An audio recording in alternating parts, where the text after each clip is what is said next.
आज के क्लास में हम स्टार्ट करेंगे अब हम इन्फ्लेशन का टॉपिक, राइट। तो इन्फ्लेशन बहुत ही इंपॉर्टेंट है हमारे प्रीलिम पर्सपेक्टिव के नज़र से। तो आज हम समझते हैं कि एक्चुअली में इन्फ्लेशन होता क्या है। सो inflation is nothing but a general rise in the price of good and services. यानी कि अगर आप ये मानो कि सन 2022 के अंदर एक प्रोडक्ट का दाम 100 रुपए था और वही प्रोडक्ट 2023 के अंदर 110 रुपए का हो जाता है, तो मैं क्या ये बोल सकता हूं कि इसके अंदर 10% बढ़त हुई है? तो this 10% is actually called as inflation.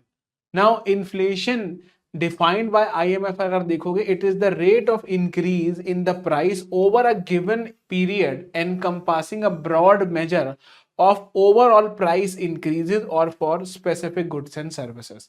तो ये एक्चुअली में कॉस्ट ऑफ लिविंग को रिफ्लेक्ट करता है कि अगर आपकी सैलरी 10% से बढ़ रही है और अगर इन्फ्लेशन भी 10% से ही इंक्रीज कर रहा है, so there will be actually no overall impact of increasing the salary. मतलब जिस हिसाब से महंगाई बढ़ रही है, जिस हिसाब से आपकी सैलरी बढ़ रही है, अगर वो बराबर है तो आपका जो स्टैंडर्ड ऑफ लिविंग होगा वो भी बिल्कुल सेम ही होगा, वो बढ़ेगा नहीं, right? So it is actually reflecting the cost of living and indicates how much more expensive a set of good or services has become over a specified period. चलो, अब हम एडवांटेजेस के बारे में बात कर लेते हैं कि जो इन्फ्लेशन का एडवांटेज है वो ये है कि इट इनेबल्स इकोनॉमिक ग्रोथ। क्यों? क्योंकि जो चीज पहले आप 10 रुपए की खरीद रहे थे वो अब 12 रुपए की खरीदोगे। तो ये जो फाइनल गुड है उसका वैल्यू कहाँ ऐड होता है? जीडीपी में। तो जो हमारी जीडीपी है उससे हम मेजर करते हैं कि हमारी ओवरऑल जो है वो इकोनॉमिक ग्रोथ कैसे हो रही है। तो अगर चीजें हल्की हल्की धीरे धीरे महंगी होती चली जाएंगी तो जीडीपी जो है वो बढ़ती चली जाएगी। It moderate inflation allow adjustment of real wages. यानी कि अगर इन्फ्लेशन बढ़ रहा है और अगर हम इसको मेजर कर पा रहे हैं तो कल को मैं अपने ऑफिस में जो भी मुझे जिन्होंने हायर करा है या जो भी मुझे आगे जॉब दे रहे हैं तो उनसे मैं अपना हाइक जो है वो जस्टिफाई करवा पाऊंगा कि सर महंगाई 10% बढ़ गई है तो एटलीस्ट आप 12 से 14% जो है वो मुझे हाइक तो दोगे। ये जस्टिफाई होता है। Moderate inflation allow adjustment of prices. लोग इन्फ्लेशन जिस तरीके से एडजस्ट जैसे जैसे बढ़ रहा है मॉडरेटली वैसे अपने प्राइसेस को भी यहां पर एडजस्ट कर पाते हैं। Inflation is actually better than deflation which can cause recession. Deflation का मतलब होता है कंटिन्यूअसली जो है वो आपका जो प्राइस है प्रोडक्ट का वो कंटिन्यूअसली डिक्लाइन होता जा रहा है। तो इन्फ्लेशन अक्सर जो है बेहतर माना जाता है डिफ्लेशन से। आई बिलीव मेरा पॉइंट आपको यहां पर समझ आ गया। डिसएडवांटेजेस क्या है कि इट क्रिएट अनसर्टेनिटी। जैसे जैसे इन्फ्लेशन महंगा होगा लोग थोड़ा अपने पैसे को रोक कर चलते हैं। High of inflation often leads to lower growth and less stability. जैसे जैसे इन्फ्लेशन बहुत ज्यादा तेजी से बढ़ जाता है, जैसे कुछ जगहों पे इन्फ्लेशन 20% 29% बढ़ गया, तो उससे इकोनॉमी के अंदर इनस्टेबिलिटी और एक इनसिक्योरिटी आ जाती है कि भाई मैं पैसा इन्वेस्ट करूं ना करूं, सरकार से लोन लूं या ना लूं। Reduces international competitiveness. For example आप ये समझो कि अगर आपको इन्फ्लेशन जो है वो बहुत ज्यादा है, राइट, तो मतलब आपका जो कंट्री का प्रोडक्ट है वो बहुत महंगा है और इसका मतलब सिंपल यही है कि आप जो है वो आने वाले टाइम में अपने प्रोडक्ट को इजी दाम पर एक्सपोर्ट नहीं कर पाओगे। यानी कि you will not be able to export your product. क्यों? आपका प्रोडक्ट महंगा है। सपोज ये मानो कि चाइना में मोबाइल फोन 500 रुपए का मिल रहा है, वही मोबाइल फोन इंडिया में 1000 रुपए का मिल रहा है, तो why would anyone buy from India? क्योंकि इंडिया में तो इन्फ्लेशन चल रहा है। To reduce inflation can lead to recession. क्योंकि जनरली हम इन्फ्लेशन को घटाने के लिए क्या करते हैं? इंटरेस्ट रेट को बढ़ाते हैं, और जब इंटरेस्ट रेट को हम बढ़ाएंगे तो ओवरऑल इकोनॉमी से हम पैसा खींच रहे हैं। तो कभी कभार जनरली इन्फ्लेशन को घटाने के लिए रिसेशन भी होता है। Fall in value of saving. Simple सी बात है, आपने बैंक के अंदर 1 लाख रुपए जोड़ रखा था, उस 1 लाख रुपए पे आपको जो इंटरेस्ट रेट मिल रहा था वो मिल रहा था 7%। यानी कि 1 साल बाद आपका 1 लाख रुपए हुआ 1,07,000 रुपए, है ना। लेकिन उसी 1 साल में इन्फ्लेशन 11% से बढ़ गया, यानी कि जो गाड़ी 1 लाख रुपए की थी वो अब हो गई 1,11,000 रुपए की। तो अब आपको क्या समझना है कि जो आपकी वैल्यू है ना सेविंग्स की, वो एक्चुअली में डिक्रीज हो गई है। If wages don't keep up lower real wages, यानी कि अगर आप वेजेस भी नहीं बढ़वा रहे हो तो आपको क्या नजर आएगा, ओवरऑल नहीं हो पाएगी वो चीज है। What is the relevance of the inflation? Inflation की क्या एक्चुअली में सिग्निफिकेंस है? First of all it is price stability. Price stability का मतलब क्या है यहाँ पर? प्राइस स्टेबिलिटी का सिंपल मतलब यही है, अगर इन्फ्लेशन मॉडरेट रहता है तो हमारी जो कंट्री की इकोनॉमिक ग्रोथ है वो यहाँ पर हेल्दी रहती है। जैसे मैंने आपको बताया कि हमारे यहाँ पर गवर्नमेंट जो है वो एक फिट अप्रोच लेके चलती है, that is called flexible inflation targeting.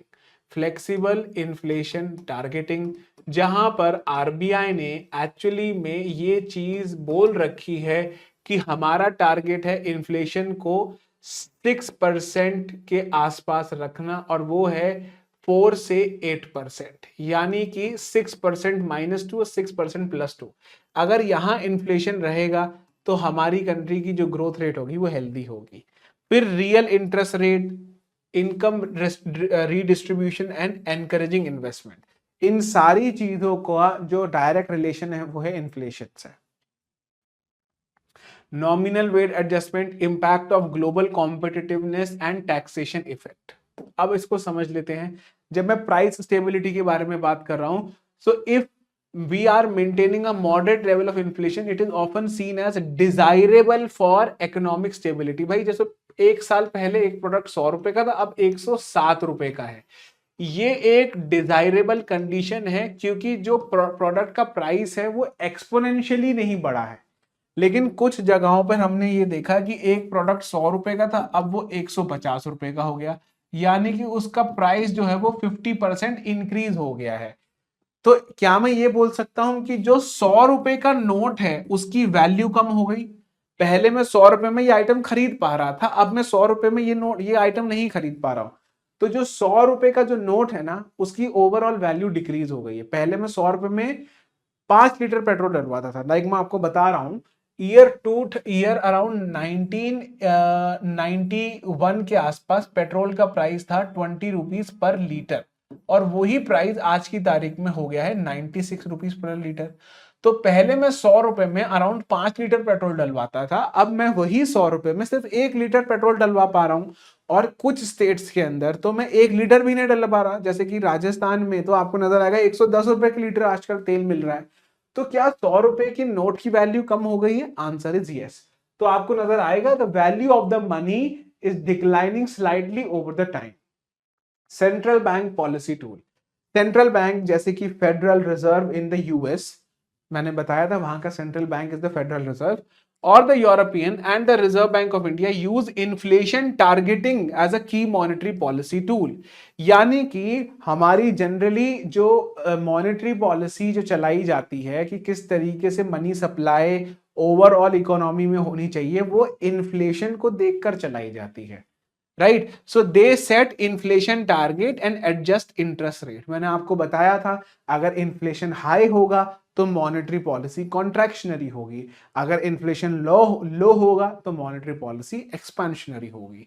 Real interest rate का मतलब क्या है? Inflation influences real interest rate which are nominal interest rate adjusted for inflation. यानी कि जब आपको नजर आएगा कि इंटरेस्ट रेट के अंदर हम इन्फ्लेशन को एडजस्ट कर देते हैं तो हमें को मिलती है रियल इंटरेस्ट रेट। अब आपको समझना है कि अगर आपने पहले 5% के ऊपर लोन ले लिया, राइट, अगर आपने 5% के ऊपर पहले लोन ले लिया और अगले साल जो इन्फ्लेशन है वो 8% पे चल रहा है, तो यहां पर किसको फायदा होगा? बोरोवर को फायदा होगा जिसने लोन लिया है। और घाटा किसको होगा? जो लोन दे रहा है यानी कि लेंडर, लेंडर कौन होता है? जो लोन दे रहा है, और बोरोवर कौन है? जिसने लोन लिया है।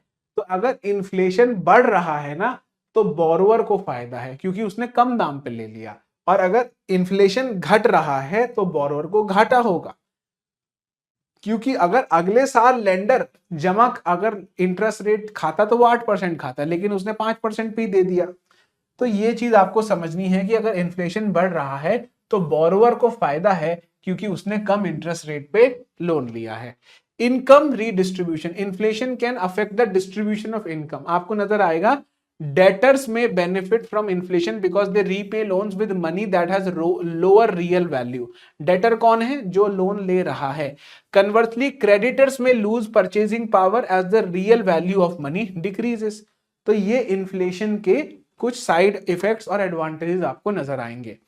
Encouraging investment, moderate inflation can encourage investment and economic activity. जैसा आपको नजर आता है कि भाई 5 साल के अंदर ओवरऑल प्रॉपर्टी का जो रेट है वो 6% एनुअलाइज्ड बढ़ रहा है।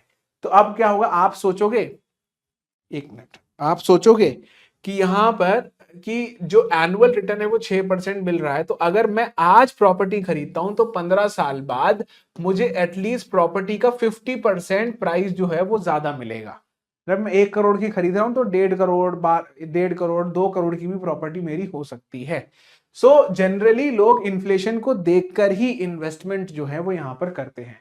नॉमिनल वेज एडजस्टमेंट मैंने आपको बता दिया कि नॉमिनल वेज वो होती है जिसमें आपको इन्फ्लेशन एडजस्टेड मिलता है, इवन इफ सॉरी जिसमें इन्फ्लेशन नहीं होता।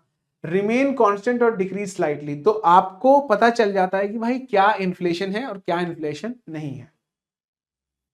इंपैक्ट ऑन ग्लोबल कॉम्पिटिटिवनेस, आपको नजर आएगा कि अगर आपकी कंट्री के अंदर इन्फ्लेशन ज्यादा है यानी कि आपके प्रोडक्ट्स जो हैं वो बहुत तेजी से उनका प्राइस बढ़ रहा है, तो आपकी ग्लोबल कॉम्पिटिटिवनेस जो है वो आप उसके अंदर नीचे आ जाओगे।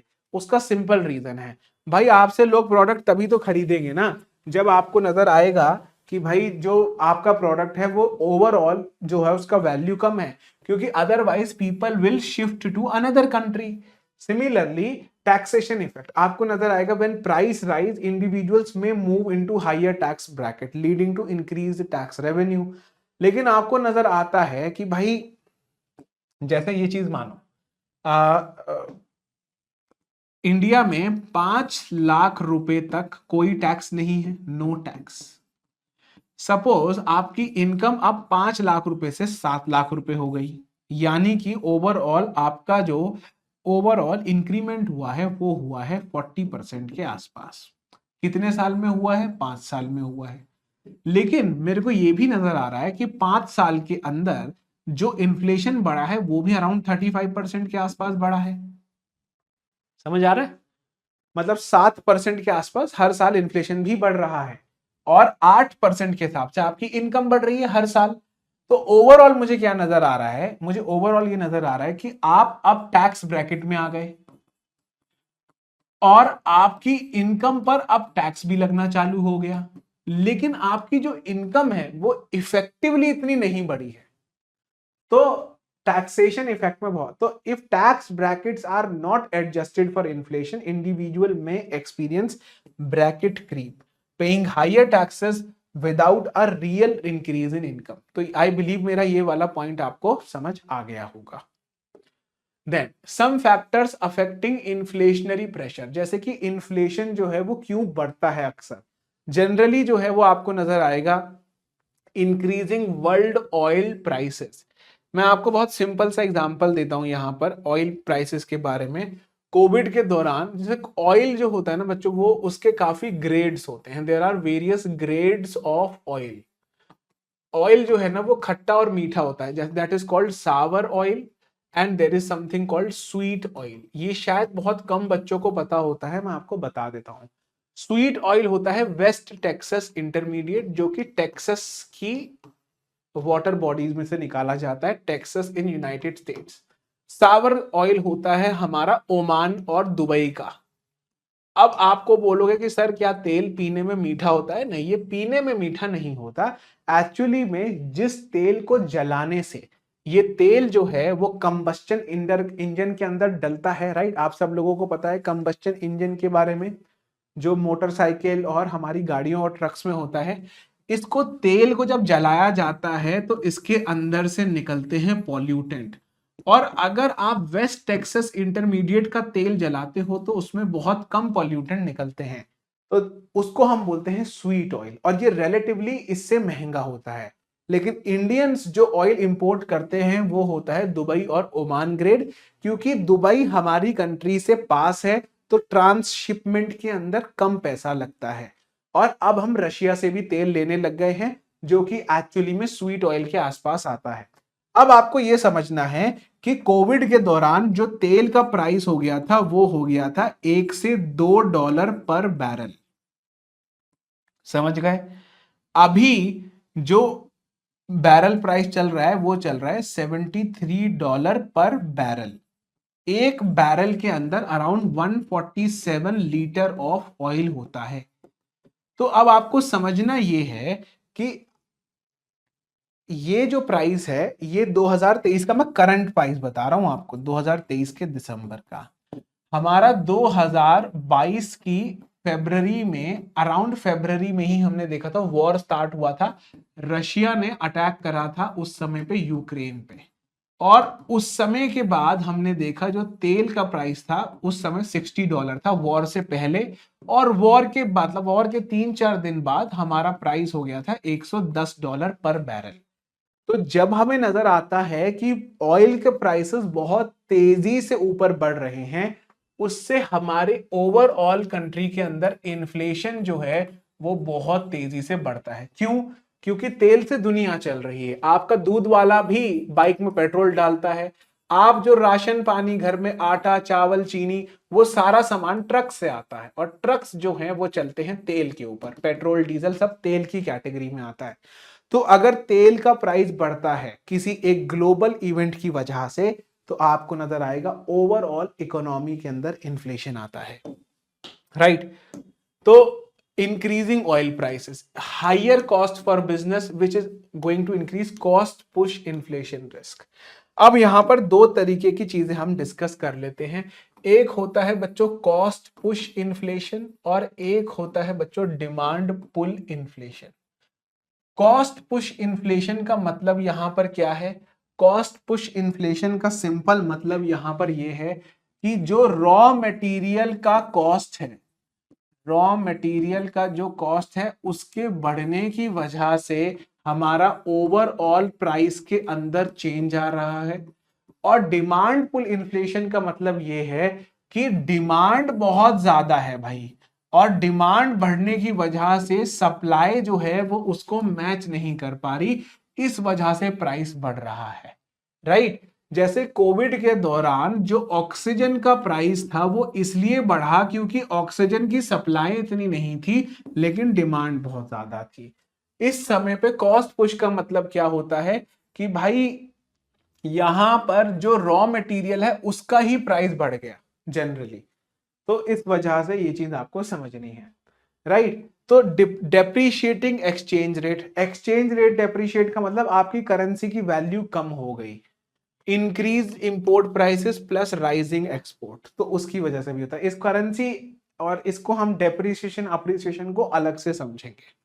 Rapid expansion of money and credit from bank, यानी कि वही एक्सपेंशनरी फिस्कल पॉलिसी और एक्सपेंशनरी मॉनेटरी पॉलिसी, उसकी वजह से डिमांड पुल इन्फ्लेशन हमारा आ जाता है। क्योंकि जब लोगों के हाथ में पैसा आ जाएगा तो rising consumer spending finance by the loans, right. चलो, ये चीज समझ आ गई आपको। Types of inflation, now demand pull और कॉस्ट पुश आपको समझ आ गया आई बिलीव, जो मैंने समझाया। मॉनेटरी इन्फ्लेशन का मतलब बच्चों ये होता है जो एक्सपेंशनरी मॉनेटरी पॉलिसी से आता है, क्योंकि अगर मार्केट के अंदर एक्सेस लिक्विडिटी है तो इन्फ्लेशन जो है वो इंक्रीज हो जाएगा। फिर एक होता है बिल्ट इन इन्फ्लेशन, और ये जनरली इसलिए होता है क्योंकि हमारी सोसाइटी या हमारी इकोनॉमी के अंदर कुछ स्ट्रक्चरल गैप हैं। बिल्ट इन इन्फ्लेशन का मतलब जैसे हमारी सोसाइटी के अंदर इंफ्रास्ट्रक्चर की कमी है, हमारी सोसाइटी के अंदर, हमारी इकोनॉमी के अंदर इंफ्रास्ट्रक्चर की कमी है, हमारी इकोनॉमी के अंदर जो है वो लोगों के वेजेस बहुत ज्यादा हाई हैं। तो जब रॉ मटेरियल का प्राइस हाई रहेगा, जब cost of transportation, logistics, infrastructure कम होगा, तो ओवरऑल जो कॉस्ट ऑफ शिपिंग होगी, लॉजिस्टिक्स होगा, वो बढ़ जाएगा। तो उसकी वजह से बिल्ट इन इन्फ्लेशन ज्यादा होता है, और वो जनरली डेवलप्ड नेशंस में बिल्ट इन इन्फ्लेशन कम होता है, और डेवलपिंग कंट्री जैसे इंडिया, बांग्लादेश, पाकिस्तान और चाइना में बिल्ट इन इन्फ्लेशन ज्यादा होता है। फिर हेडलाइन और कोर इन्फ्लेशन, ये बहुत इंपॉर्टेंट इन्फ्लेशन है।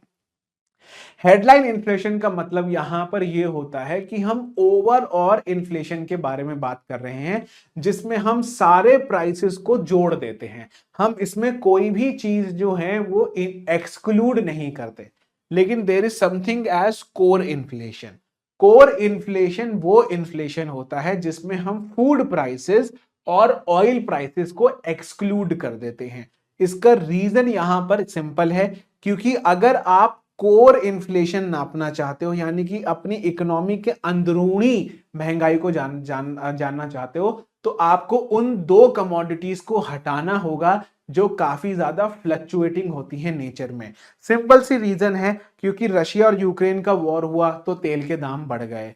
अगर एल नीनियो जैसे कुछ ज्योग्राफिकल इवेंट आ जाता है, या सूखा यानी कि ड्रॉट पड़ जाता है, या फिर ज्यादा बारिश हो जाती है, बाढ़ आ जाती है, इसकी वजह से फसल काफी लोगों की खराब हो जाती है, और उस वजह से जो फूड के प्राइसेस हैं वो बहुत तेजी से बढ़ते हैं, क्योंकि फूड स्कार्सिटी हो जाती है। सिमिलरली ऑयल और फूड के प्राइसेस में बहुत तेजी से फ्लक्चुएशन आता है। ये कमोडिटी में, कमोडिटी मार्केट में इनको ट्रेड भी करा जाता है। तो इस वजह से कोर इन्फ्लेशन को नापने के लिए इन दोनों कमोडिटीज को हटा दिया जाता है, और इससे हम महंगाई का असली आंकलन, यानी कि the real assessment of the inflation can be done if we exclude these two commodities.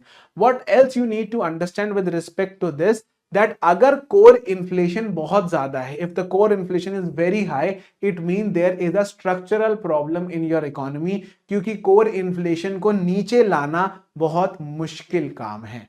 फिर है हमारा प्रॉफिट इंड्यूस इन्फ्लेशन। जब अपनी कोई कंपनी का प्रॉफिट जो है वो आगे इन्वेस्ट कर देता है मार्केट सप्लाई बढ़ाने के लिए, डिमांड बढ़ाने के लिए, तो हम उसको प्रॉफिट इंड्यूस्ड इन्फ्लेशन बोलते हैं।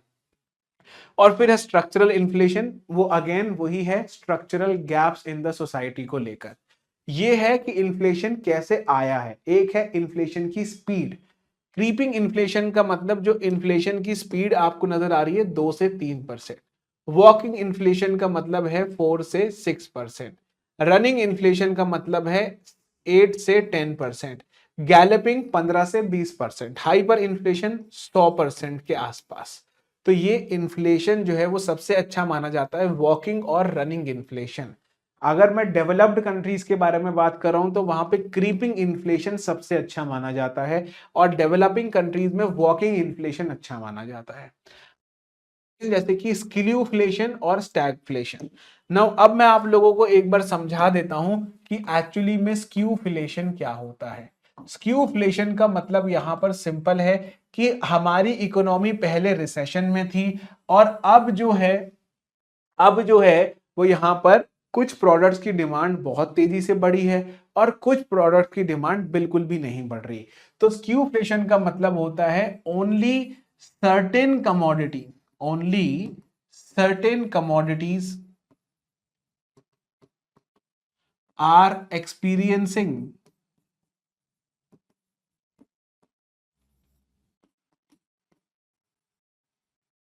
increased demand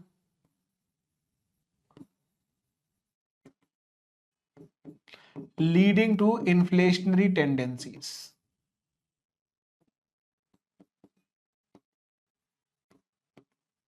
बट ये ध्यान रखना, only certain commodities, rest of the commodities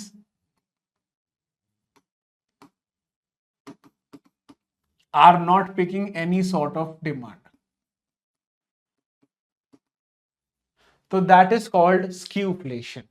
अब एक और होता है यहां पर स्टैगफ्लेशन। ये चीज समझ आ गई ना? तो सोसाइटी के अंदर कुछ प्रोडक्ट्स में बिल्कुल इन्फ्लेशन नहीं आ रहा और कुछ प्रोडक्ट्स में बहुत तेजी से इन्फ्लेशन आ रहा है, राइट? ये है स्क्यूफ्लेशन, राइट? आई बिलीव आपको समझ आ रहा होगा, प्रोसेस कर पा रहे होगे इंफॉर्मेशन को जो भी मैं आप लोगों को बोल रहा हूं।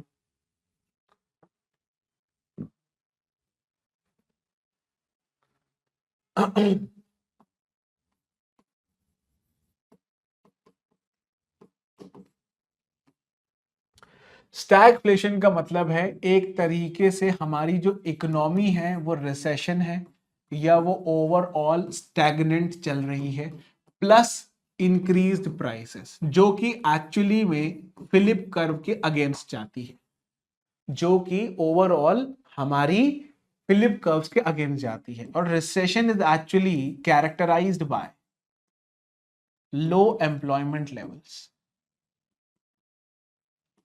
low employment levels. Now it is actually against the concept of Phillips curve.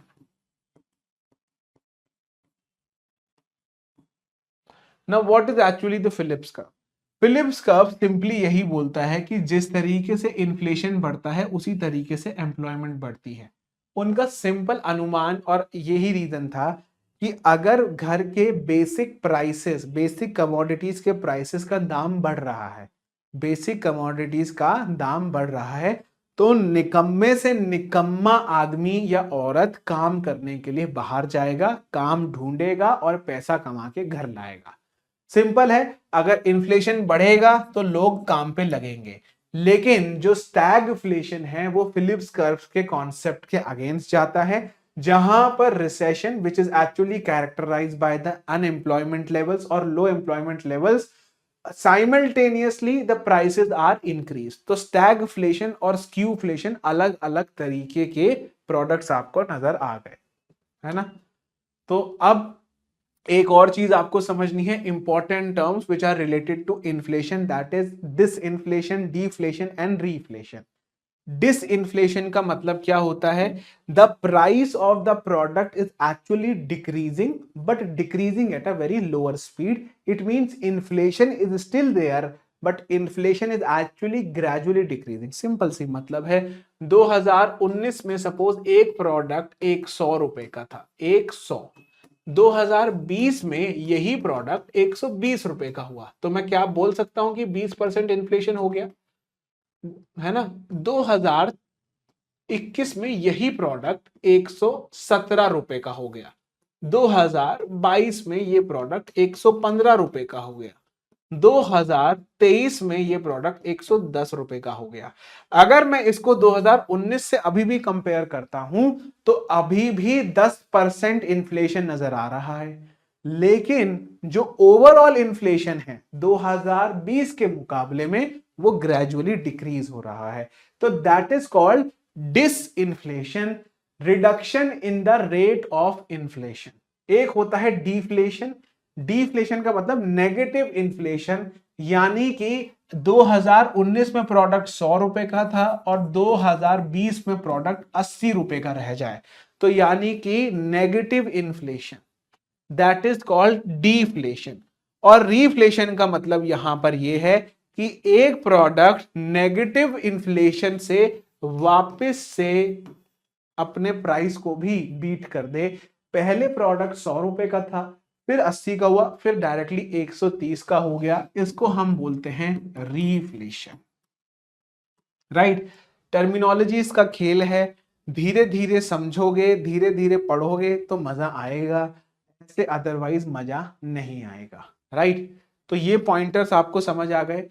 अब क्रोनिक इन्फ्लेशन क्या होता है, जहां पर आपको नजर आएगा जो कंटिन्यूसली जो है वो बढ़ता चला जाए। वॉकिंग और ट्रॉटिंग इन्फ्लेशन 3 से 7% होता है, रनिंग इन्फ्लेशन 10% के आसपास, और रन अवे और हाइपर इन्फ्लेशन जो काफी एक्सट्रीम, ये वेनेजुएला जैसी कंट्रीज में है, 100%, 120% के आसपास जो हमें देखने को मिलता है, right?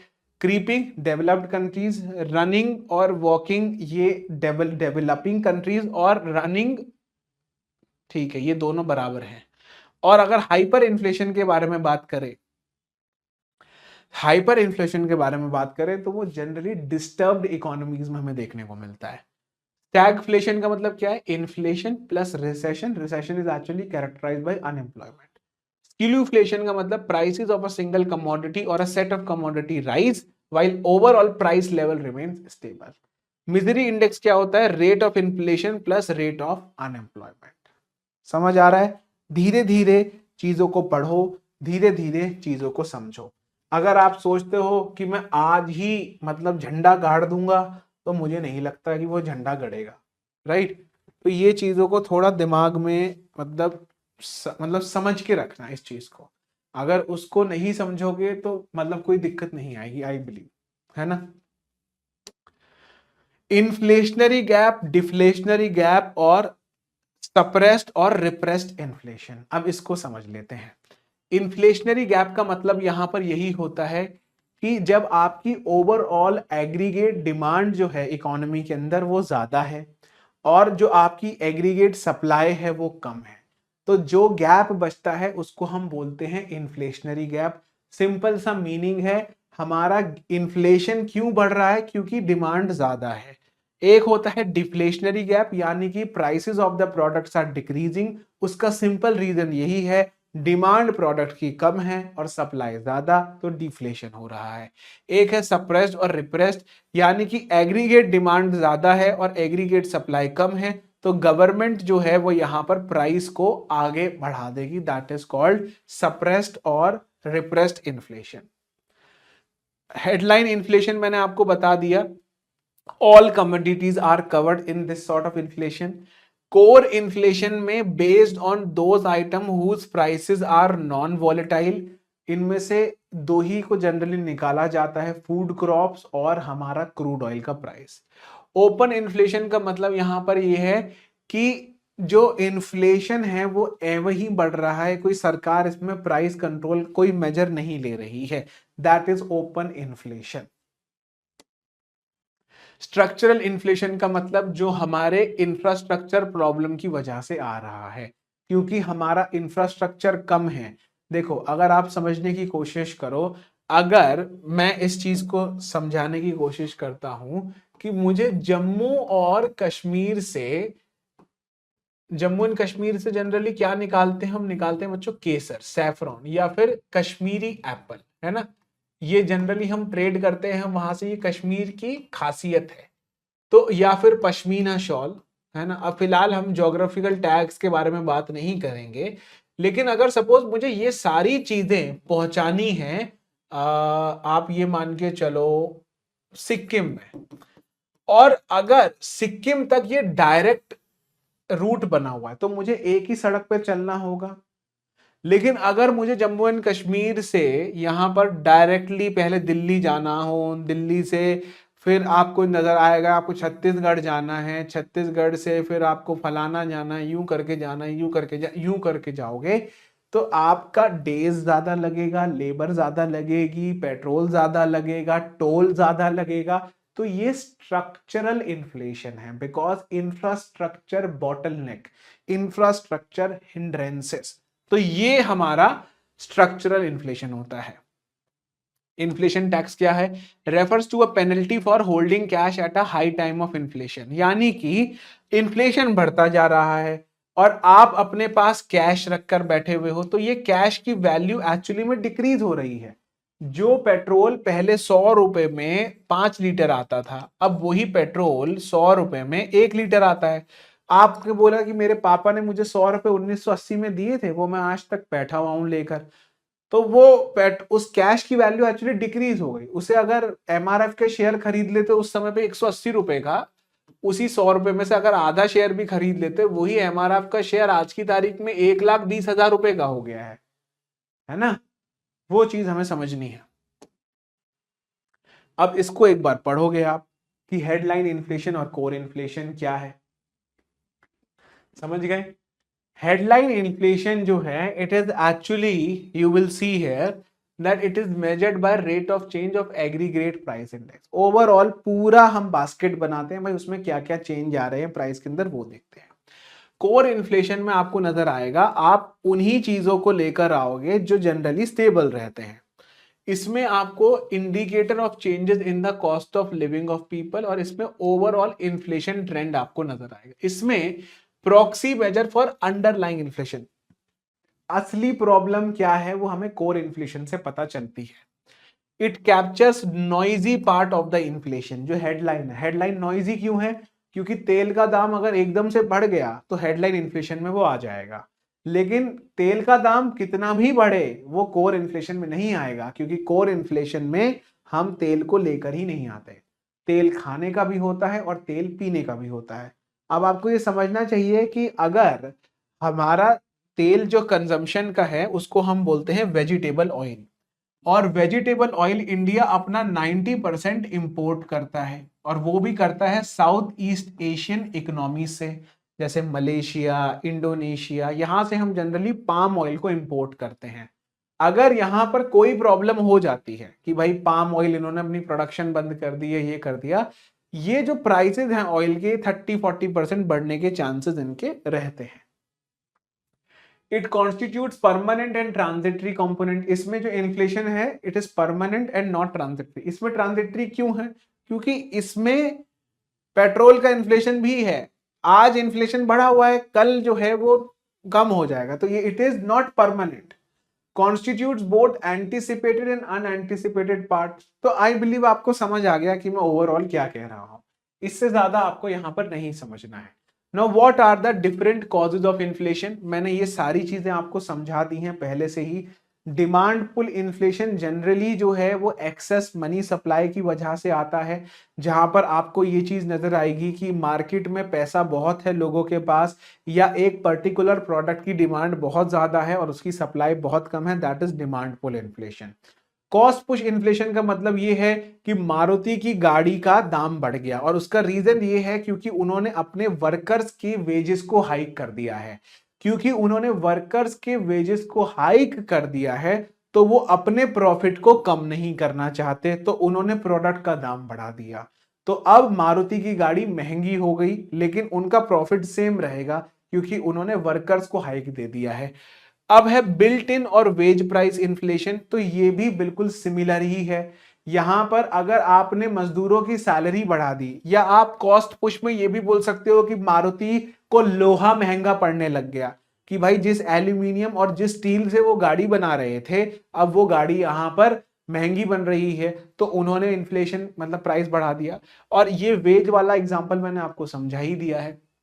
Monetary inflation easy monetary policy होने की वजह से, ये 2012 में हुआ था, मैं आपको बता देता हूं, और यहां से आपको एक और छोटा सा कॉन्सेप्ट रिलेटेड मैं समझा पाऊंगा।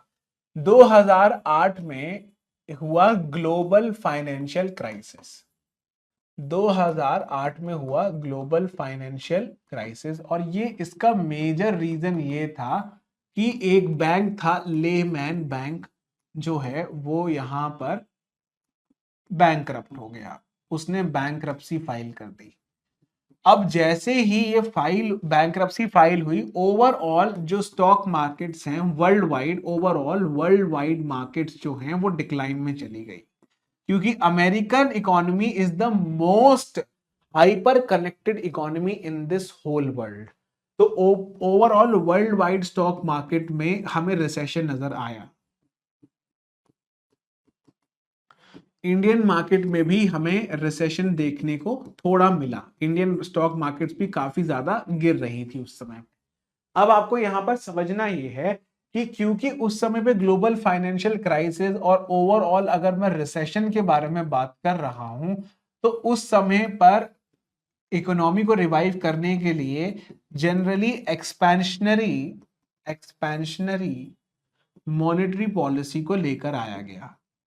और ये एक्सपेंशनरी मॉनेटरी पॉलिसी में जो इंटरेस्ट रेट था वो था अराउंड 0 से 0.5% पर लोन बांटा जा रहा था, राइट, क्योंकि इकोनॉमी रिसेशन में आ गई थी। इसको कंट्रोल करने की कोशिश कर रहे थे by expanding monetary policy as well as expansionary fiscal policy. अब जो सरकार है वो इतना डर गई थी कि 2009 से लेकर 2012 तक इन्होंने यही चीज को कंटिन्यू रखा।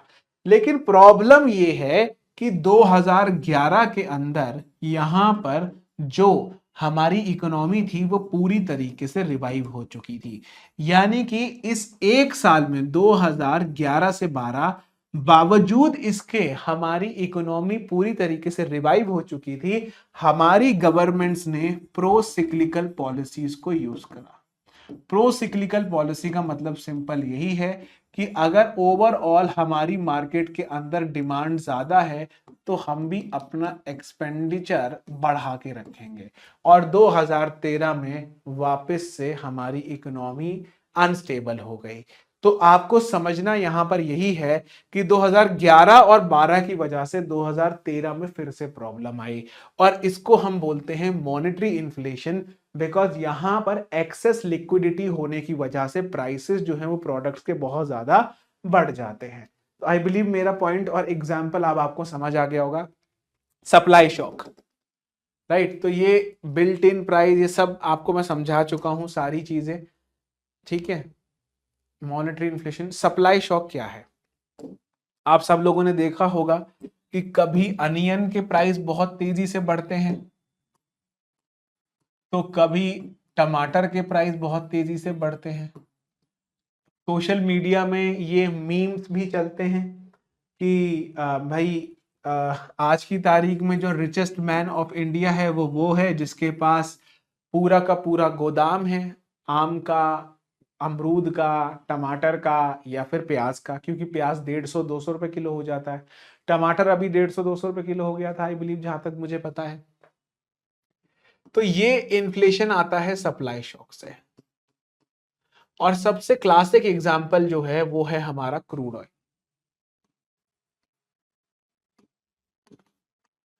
और क्रूड ऑयल में अक्सर जो है वो प्राइसेस जो है वो मैनिपुलेट करे जाते हैं। मैं आपको बता देता हूं वो कैसे हो रहा है।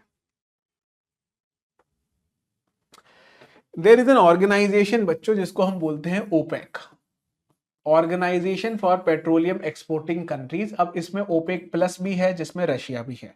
ये डिसीजन जनरली लेते हैं, और जो डिसीजन जनरली चलाया जाता है वो चलाया जाता है ऑयल किंग्स के द्वारा, और वो है सऊदी अरेबिया। सऊदी अरेबिया के जो राजा हैं उनका नाम है MBS, यानी कि मोहम्मद बिन सलमान। ये जो हैं वो आजकल बहुत ज्यादा सोशली इन्फ्लुएंस्ड पॉलिसीज लेकर आ रहे हैं। वुमेन को ड्राइविंग सिखाना, वुमेन को पायलट बनाना, वुमेन को बाहर आजादी देना, जो कि मिडिल ईस्ट कंट्रीज में हमें अक्सर नहीं मिलती है। और इन सारे इनिशिएटिव्स को लेकर ये चाहते हैं कि गवर्नमेंट की बहुत सारी अर्निंग हो। तो इन सारी अर्निंग्स को लेना चाहते हैं ये लोग, लेकिन इनके पास सिर्फ एक ही धंधा आता है इनको, और वो है कच्चे तेल का, यानी कि क्रूड ऑयल का। तो अब ये अपनी इनकम को बढ़ाना चाहते हैं, और इनको इकोनॉमिक्स का एक ही सिंपल रूल पता है, और वो है प्रिंसिपल ऑफ स्कार्सिटी। यानी कि अगर किसी भी प्रोडक्ट की सप्लाई बहुत कम होगी और उसकी डिमांड टाइम टू टाइम बढ़ती चली जाएगी, तो उसका दाम ऑटोमेटिकली महंगा हो जाएगा। तो ओपेक की मीटिंग्स होती हैं, ओपेक की बैठक होती है। इस बैठक में जनरली जब भी ये आते हैं वो यही बोलते हैं कि हम अपने ऑयल की प्रोडक्शन को डिक्रीज कर रहे हैं, और उसी समय पर आपको नजर आएगा ऑयल के प्राइसेस बढ़ जाते हैं। तो एक्चुअली में सप्लाई शॉक ये खुद क्रिएट कर रहे हैं। दूसरी चीज, सप्लाई शॉक कभी कभी आते हैं मैन मेड इवेंट्स की वजह से। जैसे रशिया ने यूक्रेन के ऊपर वॉर कर दिया, जैसे इराक में और ईरान का वॉर हुआ था 1970s में।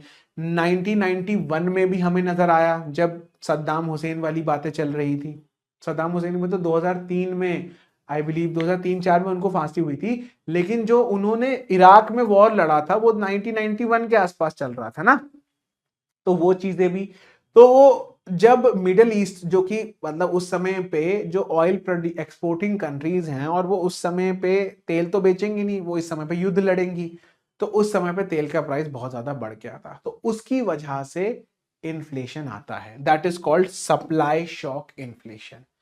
तो अब आप इसको एक बार पढ़ सकते हो, और जनरली सप्लाई शॉक जो है वो ड्रॉट, एल नीनो और फ्लडिंग की वजह से भी आता है। तो आप इसको एक बार पढ़ सकते हो, तो please read it and then we will move forward. चलो आगे चलते। ड्रॉट देख लिया, जियोपॉलिटिकल इवेंट्स देख लिए, नेचुरल डिजास्टर, सुनामी वगैरह, तो ये सारी चीजें हम यहां पर कर सकते हैं, राइट।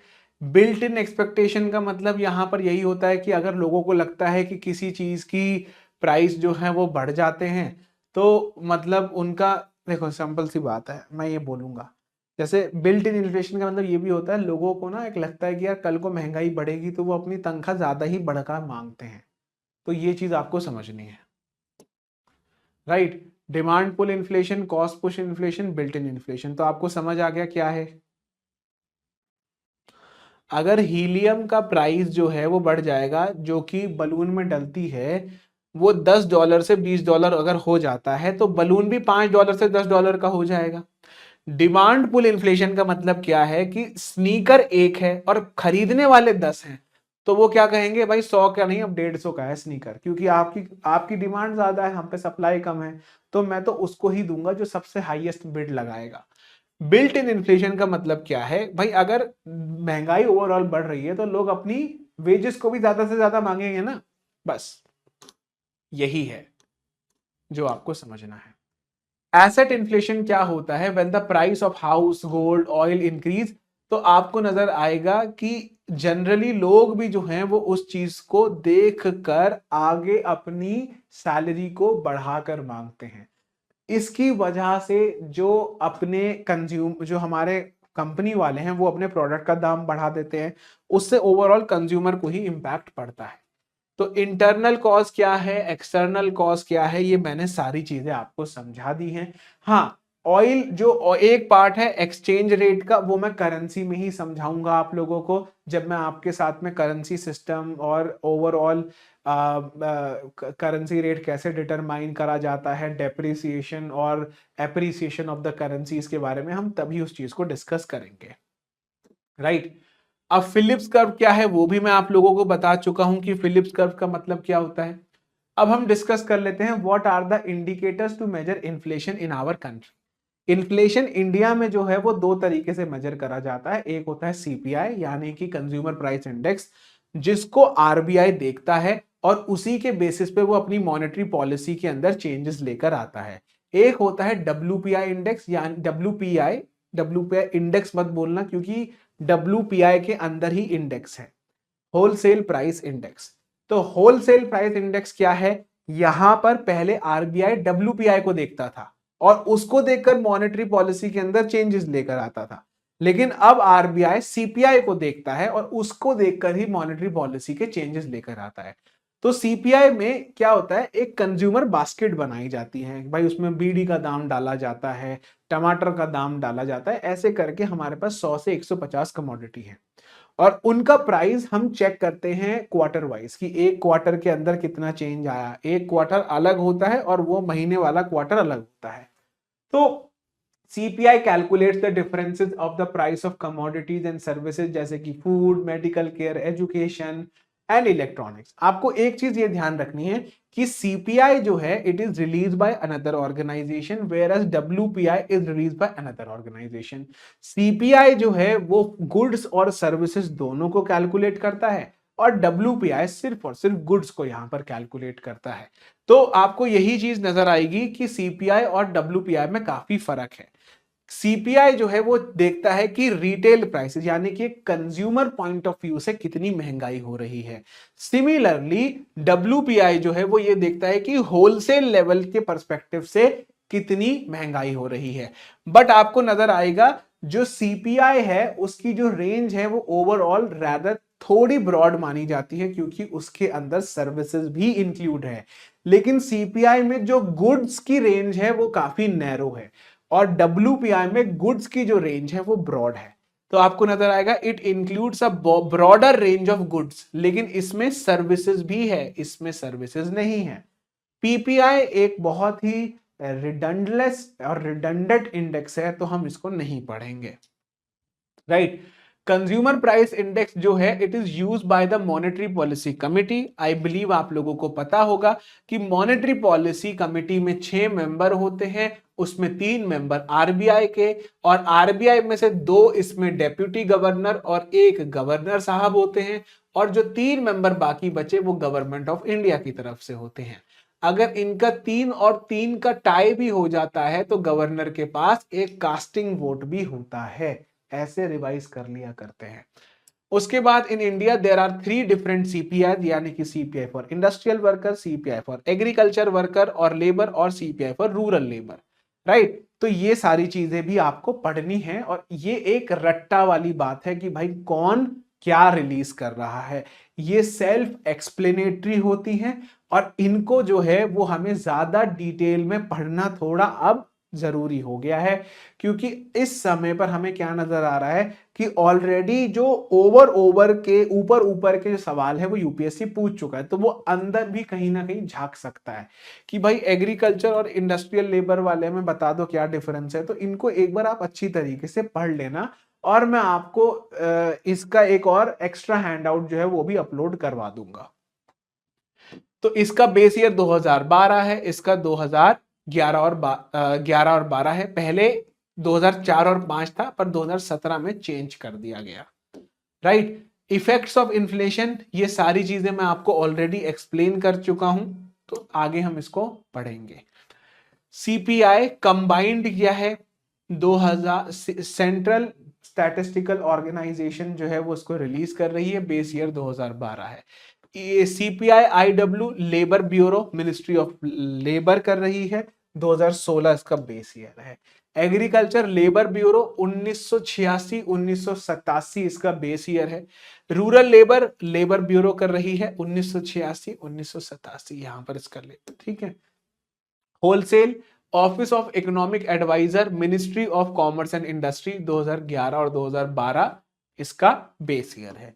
तो यही चीजें जो है वो आपको समझनी है।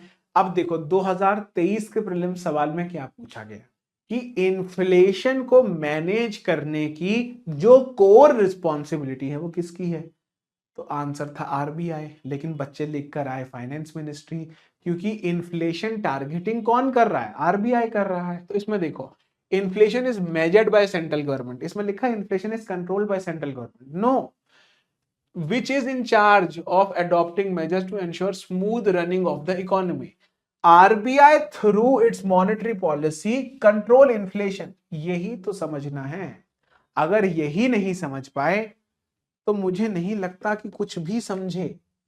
तो आरबीआई अपनी मॉनेटरी पॉलिसी के जो टूल्स हैं क्वालिटेटिव और क्वांटिटेटिव, यहां पर वो जो है वो यहां पर इसके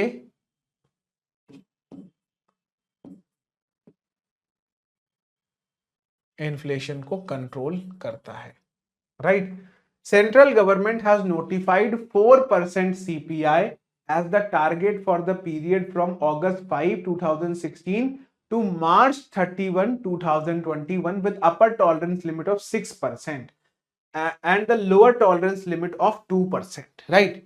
आई बिलीव मैंने इसको 6% बोल दिया था, आई बिलीव, हाँ मुझे यही लगता है कि मैंने इसको 4 से 8 में बोल दिया था, बट आई थिंक मैं रॉन्ग हूं यहां पर, तो वो 2 से 6% होना चाहिए, राइट। तो जिसने भी उस चीज को पढ़ा है तो उस चीज को आप कैंसल आउट कर देना, right. Pros and cons of inflation targeting in India, अब आप लोगों को फिट अप्रोच के बारे में हम पढ़ लेते हैं। It will lead to increase the transparency and accountability. मुझे नहीं लगता कि ये जो है ना ये मेंस के पर्सपेक्टिव से है, बट ओवरऑल जो है वो आपको इस पे इतना ज्यादा जोर नहीं देना है। क्या चीजें हैं वो आप पढ़ सकते हो, बट मुझे नहीं लगता कि ये इंपॉर्टेंट है। Now what are the different ways to contain inflation in our country. Monetary policy simple हमें पता है, इन्फ्लेशन बढ़ा हुआ है तो हम कॉन्ट्रैक्शनरी मॉनेटरी पॉलिसी को चलाएंगे, एसएलआर सीआरआर सबको बढ़ा देंगे। फिस्कल पॉलिसी, अगर इन्फ्लेशन बढ़ा हुआ है तो हम क्या करेंगे, कॉन्ट्रैक्शनरी फिस्कल पॉलिसी को चलाएंगे, जहां पर हम अपना एक्सपेंडिचर कम कर देंगे, टैक्सेशन बढ़ा देंगे।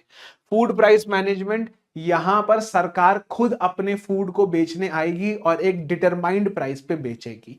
फिर है बफर स्टॉक ऑपरेशन, यानी कि टमाटर और प्याज जैसे कुछ कमोडिटीज हैं जिनका प्राइस काफी वॉलेटाइल रहता है, तो सरकार इनका बफर स्टॉक बनाती है। और फिर है ट्रेड पॉलिसीज, यानी कि सरकार क्या करती है कि उसमें एक्सपोर्ट जो है वो उसका बंद कर देती है। जैसे चीनी का एक्सपोर्ट बंद कर दिया, टमाटर को बैन कर दिया, भाई आप एक्सपोर्ट नहीं कर सकते। इन तरीकों से हम इन्फ्लेशन को जो है वो कंट्रोल कर सकते हैं। एंटी होर्डिंग मेजर का मतलब यहां पर यह है, कुछ लोग क्या करते हैं कि प्याज की एक आर्टिफिशियल कमी करते हैं। जैसे कि प्याज की खेती अच्छी हुई है लेकिन लोग बोलते हैं मार्केट में प्याज नहीं आ रहा, मार्केट में टमाटर नहीं आ रहा, तो एक आर्टिफिशियल वॉइड क्रिएट करा जाता है। और वो लोग क्या करते हैं, होर्डिंग करते हैं। होर्डिंग का मतलब है कि दबा के बैठ गए और 2-3 महीने बाद उस माल को निकालेंगे। तो जनरली एंटी होर्डिंग मेजर्स लिए जाते हैं। सरकार बोलती है कि आप इतने केजी से ऊपर जमा नहीं कर सकते एंड एवरीथिंग। फिर है एक्सचेंज रेट मैनेजमेंट, ये मैं आपको बाद में समझाऊंगा। एक है फाइनेंशियल इंक्लूजन इनिशिएटिव्स, ये इतना इंपॉर्टेंट नहीं है, राइट। इनको पढ़ोगे आप एक बार क्या क्या चीजें हैं। ओपन मार्केट ऑपरेशन में क्या होता है, जैसे जैसे हमारी मार्केट के अंदर पैसा ज्यादा हो जाता है तो हम अपनी गवर्नमेंट सिक्योरिटीज को बेच देते हैं, है ना। जब हम बेच देंगे तो मार्केट का पैसा हमारे पास आ जाएगा, तो that is open market operation. Fiscal policy में हम जनरली क्या कर देते हैं, हायर टैक्स कर देते हैं, तो ये फिस्कल पॉलिसी हो गई। फूड प्राइस मैनेजमेंट में हम एमएसपी जो है वो बढ़ा सकते हैं। बफर स्टॉक ऑपरेशन में हम बफर स्टॉक रखते हैं, right. Restriction on import and export. Anti hoarding में हम क्या करते हैं, हमारा एक एक्ट है जैसे हम बोलते हैं इसेंशियल कमोडिटीज एक्ट 1955। लेकिन अभी इसके अंदर इकोनॉमिक सर्वे के द्वारा ये बोला गया था कि सरकारी ऑफिसर्स का काफी ज्यादा जो समय है वो खराब होता है, क्योंकि वो ज्यादा से ज्यादा समय इसेंशियल कमोडिटीज एक्ट के प्रोविजंस को अप्लाई करने में लगे रहते हैं, और जनरली 95% रेट उनकी अनसक्सेसफुल रहती है। तो सरकार ने क्या बोला कि भाई ये जो इसेंशियल कमोडिटी एक्ट के प्रोविजन है कि हम स्टोर नहीं कर सकते क्रॉप्स को, तो उनको हटा दिया गया है, क्योंकि काफी फार्मर्स जो हैं वो अपने पास क्रॉप्स की स्टोरेज बढ़ाना चाहते हैं। तो इस वजह से अब ये एंटी होर्डिंग का एक मेजर हटा दिया गया है, तो जो कि मतलब होर्डिंग करने में अब लोगों को आसानी होगी, right. Other measures of inflation, consumer food price index, producer price index. ये प्रोड्यूसर के पर्सपेक्टिव से हम इन्फ्लेशन को यहां पर देख रहे हैं, तो इतना इंपॉर्टेंट नहीं है। सर्विस प्राइस इंडेक्स का मतलब जो सर्विसेज बेची जाती हैं, जैसे बैंक सर्विस, रूरल पोस्टिंग की सर्विस, या फिर रेलवे की सर्विस, एवियन, इनका प्राइस जो है वो कैसे बढ़ रहा है। जैसे मेडिकल सर्विस बोला जाता है, मेडिकल इन्फ्लेशन हमारी कंट्री में 14% के आसपास है, तो ये सर्विस प्राइस इंडेक्स जो है वो देखता है। हाउस प्राइस जो है वो नेशनल हाउसिंग बैंक लिखता है कि एक साल में एनुअलाइज रिटर्न हाउस पे जो है वो अराउंड 6% के आसपास है, तो उसको हम देख सकते हैं। New wage rate index, economic indicator which measures relative changes in the wage level in selected industries and it can be considered like the index of industrial production. तो उसके बेसिस पे हम अपने न्यू वेजेस को determine कर सकते हैं। GDP deflator में क्या होता है, हम यहाँ पर नॉमिनल और जीडीपी, नॉमिनल और यहाँ पर रियल जीडीपी को एक दूसरे से डिवाइड कर कर 100 से मल्टीप्लाई कर देते हैं and then we actually get the GDP. पर इसमें आपको क्या समझ आएगा, हमें ये नजर आता है कि हमें इससे एक्चुअली में रियल इन्फ्लेशन क्या है वो हमें पता चल जाता है, राइट। तो इतना इंपॉर्टेंट नहीं है जहां तक मुझे लग रहा है। Then the base effect refers to the impact of rise in price level, यानी कि इसका मतलब यहां पर क्या है कि अगर आपको लगता है, अगर कभी कभार क्या होता है ना, जो बेस ईयर है वो आप ऐसा ले लेते हो जिसमें एग्रीकल्चर कमोडिटीज जनरली लो रहती हैं, तो आपको क्या नजर आएगा कि अगर अगले साल आप अगले प्रोडक्ट को देख रहे हो, जैसे इसमें प्रोडक्ट का दाम जो है वो 50 रुपए है,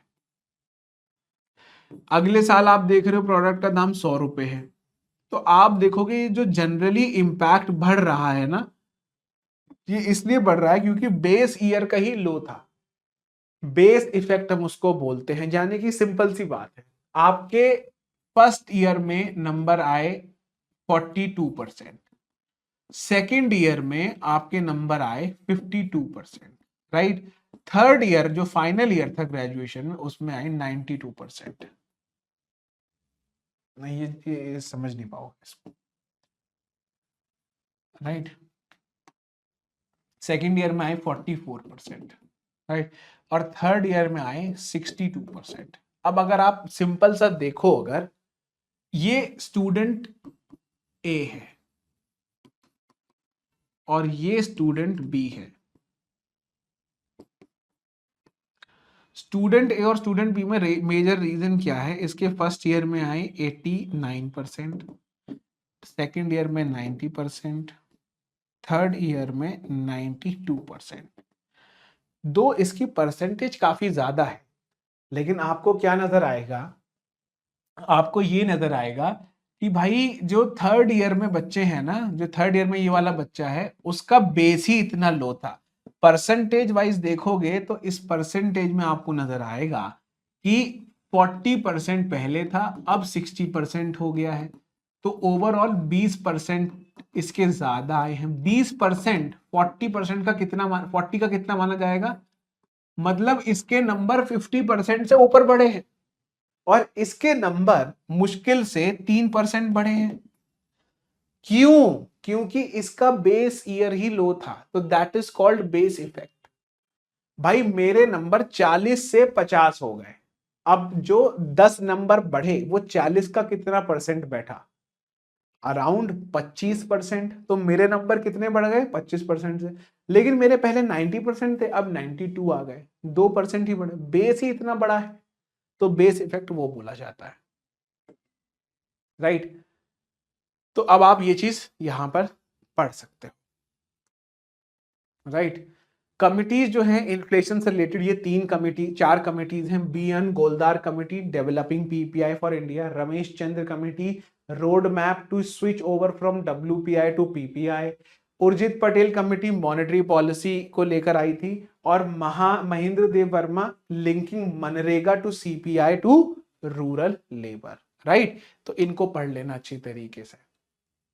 एक यही लास्ट चीज, if prices were higher in the previous year, a greater number of farmers would show pulses in the current year, leading to its overproduction and subsequent decline in the price। ये क्या है?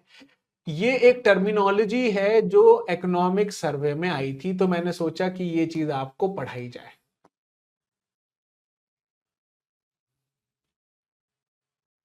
Simple सी चीज है। Current market के अंदर, current market के अंदर जो है वो इस समय पे मिलेट्स की बहुत ज्यादा डिमांड है, और जो डिमांड है वो सप्लाई को आउटस्ट्रिप कर रही है। समझ आ गया?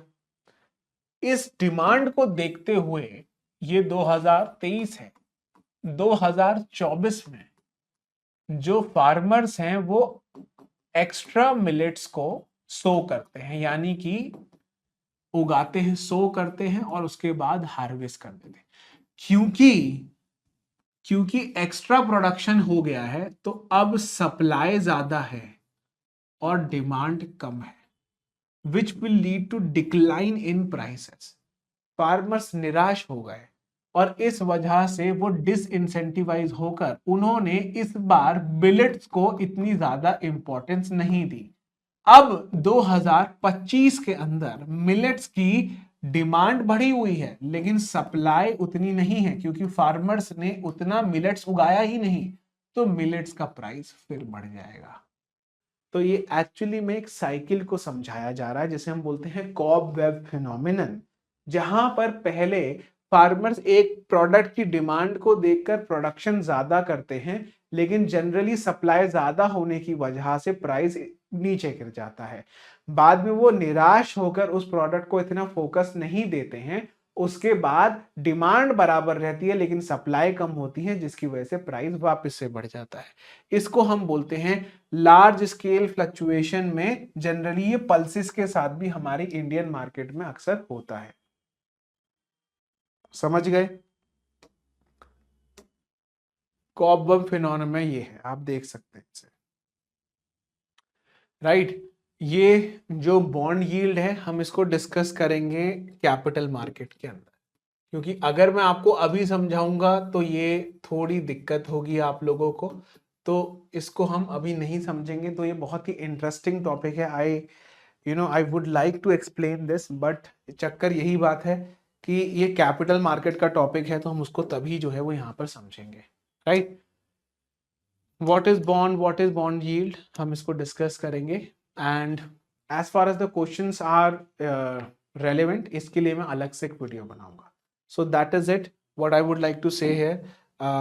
कोई भी अगर डाउट मन में आता है या आपको लगता है कि मेरी तरफ से कोई गलती है, तो आप यहाँ पर मुझे मैसेज कर सकते हैं। अगर मेरी तरफ से गलती होगी तो मैं उसको रेक्टिफाई करने की कोशिश करूँ। Thank you.